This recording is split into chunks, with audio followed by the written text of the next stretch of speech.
Good afternoon, learners. I am Shiv Sevak, lecturer in English. Today, we are going to start the third poem of 10th class English literature. So, in this poem, we would study about the life of a tiger. Tiger की life के बारे में study करेंगे. Here, we are going to contrast, or you may say, we are going to compare the life of a tiger in a zoo and in a forest. हम contrast करने यानी कि भिन्नता दिखाने जा रहे हैं या फिर तुलना करने जा रहे हैं कि जो टाइगर की लाइफ है जू में कैसी होती है और एक फॉरेस्ट में एक जंगल में कैसे होती है. तो बहुत ही इंटरेस्टिंग पोएम है. This is a lovely poem.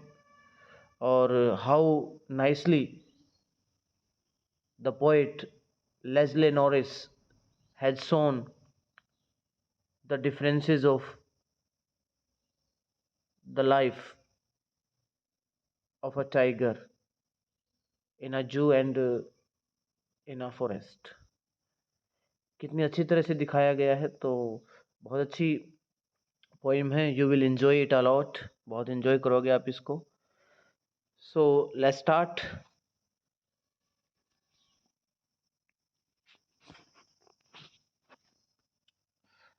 First of all we have a look on the introduction पर हम ध्यान देते हैं.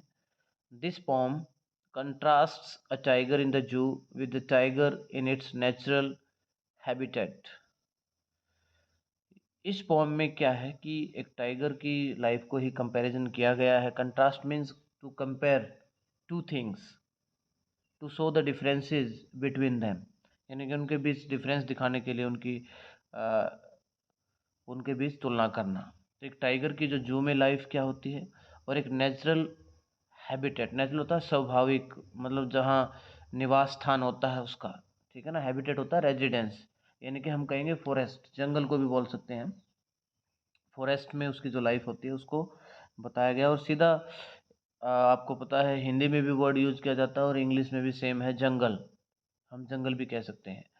सो यहाँ इस पोइम में क्या है, इस कविता में क्या है कि एक टाइगर की लाइफ को दिखाया गया है कि जू में कैसी लाइफ होती है. और एक उसकी zoo means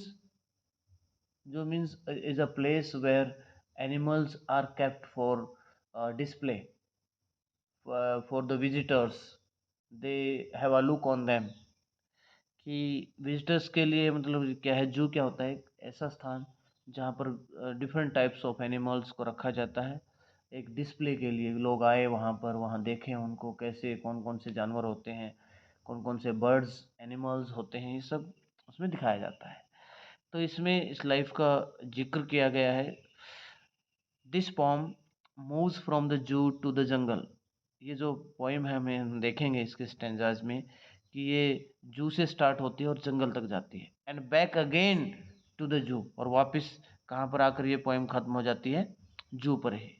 so read the poem silently once. एक बार तो बहुत बड़े शांति से इस पोइम को हमने पढ़ना है. And say which stanzas speak about the tiger in the जू.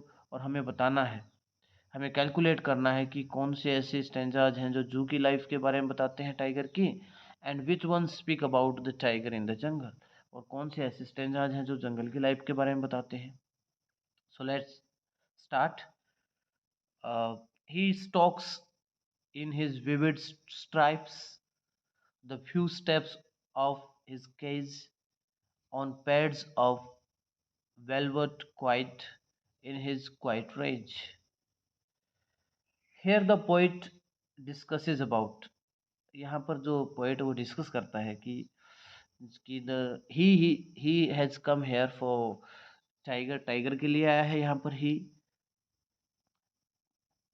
सो the tiger is shown here as a human being. As a human being दिखाया गया है. So he stalks in his vivid stripes. Stalks होता है move slowly या quietly कह सकते हैं, धीरे धीरे चलना, मस्ती में चलना कह सकते हैं. वॉक्स इन प्राइड भी हम कह सकते हैं. इन हिज विविड, विविड होता है क्लियर, बिल्कुल स्पष्ट. हम उसके में कहते हैं स्ट्राइप्स। स्ट्राइप्स होती हैं कि नैरो लाइंस भी कह सकते हैं, जो एक लॉन्ग नैरो बैंड्स भी कह सकते हैं हम, एक प्रकार से जैसे धारियाँ सी बनी होती है ना, उसको बोलते हैं लाइंस वगैरह। तो उसके उस पर स्पष्ट बिल्कुल देखो, आपको पता है कि टाइगर की स्किन पर बहुत ही क्लियर स्ट्राइप्स होती हैं, धारियाँ सी बनी होती हैं, येलो वाइट कलर की, जैसे इस तरह से। The few steps of his cage, और अपने क्या है वो, अपने पिंजरे में। केज क्या है, पिंजरा, यानी कि सेल भी कह सकते हैं, अपनी कोठरी में कह सकते हैं, या अंडर द बा, मतलब क्या बार से, जैसे लोहे की सलाखें हैं उनके भी जो कुछ स्टेप ले रहा है अपने, उसका एरिया है कुछ लिमिटेड सा। Because in the cage the tiger has its limited area, उसका अपना क्या है, खुद का एक लिमिटेड सा एरिया है। On the pads of velvet quite, pads क्या होते हैं, सॉफ्ट जो सॉफ्ट क्लॉथ को बोलते हैं, बहुत ही मुलायम जो कपड़ा होता है, सॉफ्ट सॉफ्ट, जैसे हमारे पैड होते हैं पैरों पर, जो कि soft parts under the feet जिसको बोलते हैं पैड्स। वेलवेट क्वाइट, वेलवेट क्या होता है, एक प्रकार से सॉफ्ट क्लॉथ को बोलते हैं, मखमली टाइप में। और क्वाइट मीन्स हेयर, बिल्कुल साइलेंट, काम, शांत, बिल्कुल शांत उसके जो पैर हैं, इस तरह से।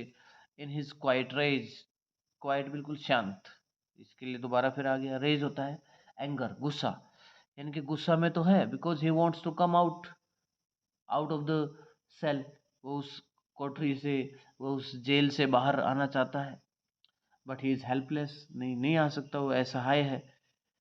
Because of bar, because of irons, क्योंकि लोहे की सलाखें वहाँ पर है, इसलिए वो बाहर नहीं आ सकता।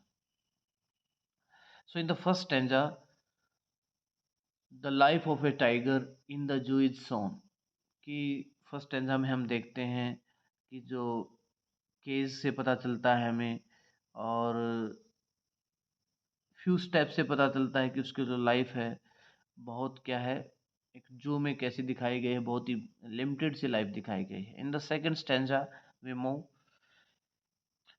he should be lurking in shadow, sliding through long grass near the water hole where plump deer pass.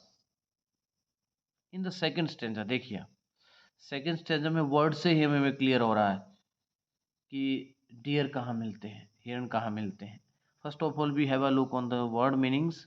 देखिए, शुड बी लर्किंग, लर्किंग क्या होता है, लर्किंग मीन्स वैसे तो हाइडिंग होता है, छिपना, लेकिन अगर इसके फॉर्म के कॉन्टेक्स्ट में देखें तो इसका मीनिंग होना चाहिए lying hidden in order to attack.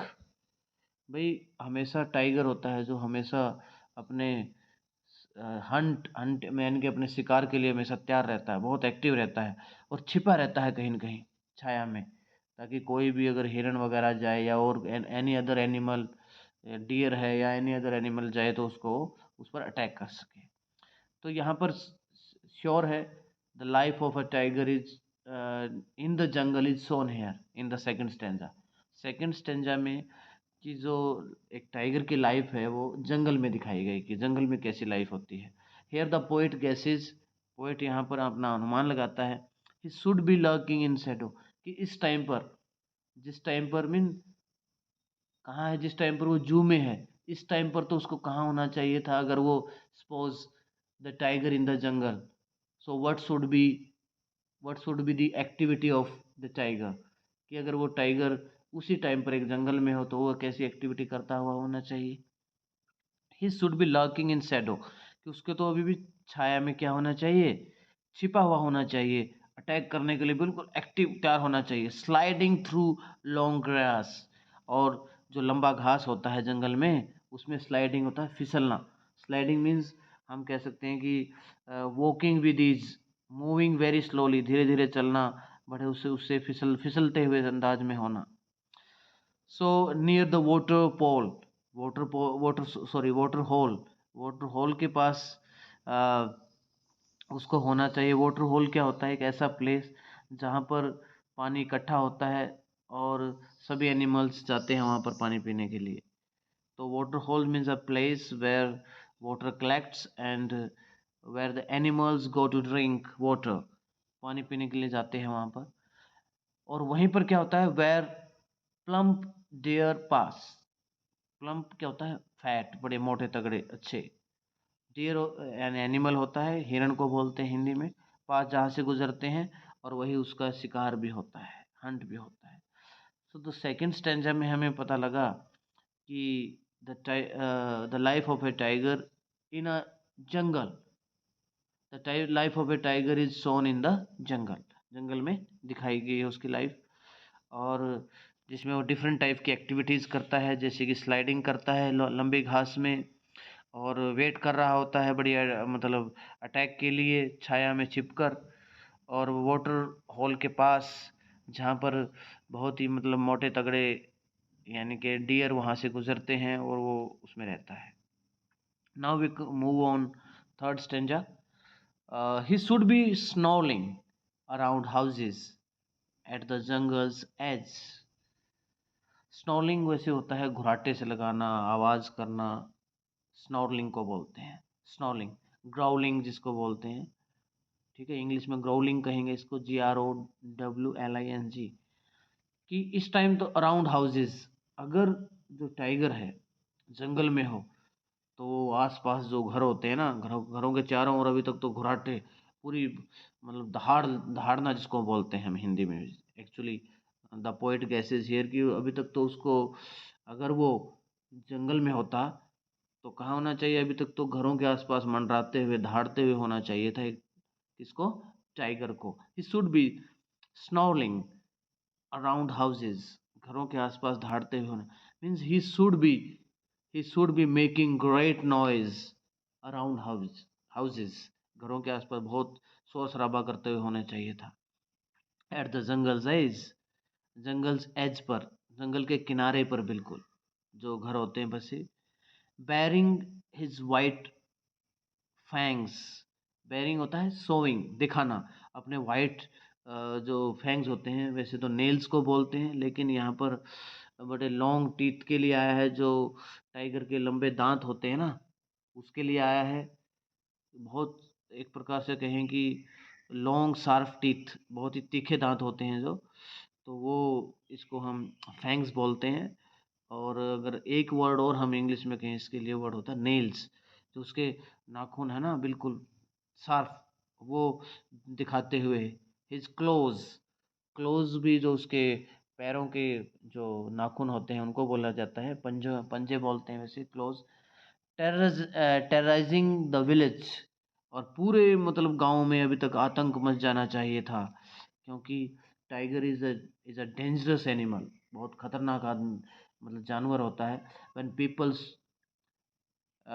People you know see it, जब लोग इसको देख लेते हैं, they they are frightful, they are in fear, बड़े डर जाते हैं वो बहुत ज़्यादा। They are scared of the tiger, बड़े डर जाते हैं उससे, बड़े भयभीत हो जाते हैं, और एक हफड़ा तफड़ी का माहौल हो जाता है, हफड़ा तफड़ी का। So, bearing his white fangs, his claws terrorizing the village, और गांव को पूरे मतलब क्या है, आतंक फैल जाता है कि टाइगर आ गया, टाइगर आ गया। So here also in this third stanza, like second stanza, the life of a tiger is shown in the jungle. जंगल में ही लाइफ दिखाई गई है इसकी। Now we come on fourth stanza. But he's locked in a concrete cell, his strength behind bars, stalking the length of his cage, ignoring visitors. Once again, like the first stanza, we come in the fourth stanza, the life of a tiger is shown in the जू। यहाँ पर जो हम last stanza में देख, sorry second last stanza है ये, उसमें देखते हैं तो यहाँ भी लाइफ कैसी दिखाई गई है टाइगर की, जू में। बट पोइट यहाँ पर क्या करता है, द पोइट रिग्रेट्स, बड़ा खेद व्यक्त करता है। Shows grief, shows sympathy for the tiger, उस टाइगर के लिए बड़ी सहानुभूति, गुड फीलिंग दिखाता है। But he is locked in a concrete cell. Concrete क्या होता है, concrete means cell means here small room. Small room को हम केज भी कह सकते हैं, पिंजरा वगैरह जो भी है, जो भी उसका एरिया आता है। और कंक्रीट होता है that is made of cement, sand and and brick, जो भी ईंटों से बनी हुई, सीमेंट से बनी हुई जो वो होती है ना कंक्रीट सेल, उसमें वो लॉक्ड है, कैद है। लॉक्ड मीन्स इम्प्रिजन्ड, कैद है बिल्कुल वो। हिज स्ट्रेंथ बिहाइंड बार्स, यानी कि जो उसकी पावर है, स्ट्रेंथ है behind bars. Because bars means irons, लोहे की सलाखें जो हैं, वो उसकी सलाखें के अंडर ही मतलब उसकी जो ताकत रह गई है। If he he is now he is freed from the bars, so he can show his strength। अगर उसको अपनी क्या है लौकिक सलाखों से आज़ाद कर दिया जाए तो वो बहुत कुछ दिखा सकता है, अपनी पावर दिखा सकता है। But he is locked in a concrete cell। His strength behind, the poet is saying that the power or the tiger's strength is behind bars, लोहे की सलाखों के पीछे है। He's, he cannot do anything, वह कुछ नहीं कर सकता। Stalking the length of his cage, सिर्फ क्या करने के सिवाय, he is just moving slowly towards the length of his cage, बस धीरे धीरे जो भी उसका एरिया है लिमिटेड सा, उसमें घूमता रहता है। इग्नोरिंग विजिटर्स, और विजिटर जो भी यात्री जाते हैं, जो भी टूरिस्ट वगैरह आते हैं उसको देखने के लिए, ही इग्नोर्स देम, उनको इग्नोर करता रहता है। Because they look at him seriously, और उसको चिढ़ाते भी हैं। They cheat, they you know they make fun of him, बहुत मजाक भी करते हैं उसका, एक्टिविटी करते हैं। But he has to ignore them, क्योंकि उसको इग्नोर करना पड़ता है। Because his strength is behind the bars, क्योंकि उसकी जो स्ट्रेंथ है वो कहाँ है, वो सलाखों के पीछे है। In now we have come on the last stanza. He hears the last voice at night, और अभी क्या है, वो अपनी आखिरी आवाज़ सुनता है, अपने दिल की आवाज़ सुनता है। क्या सुनता है?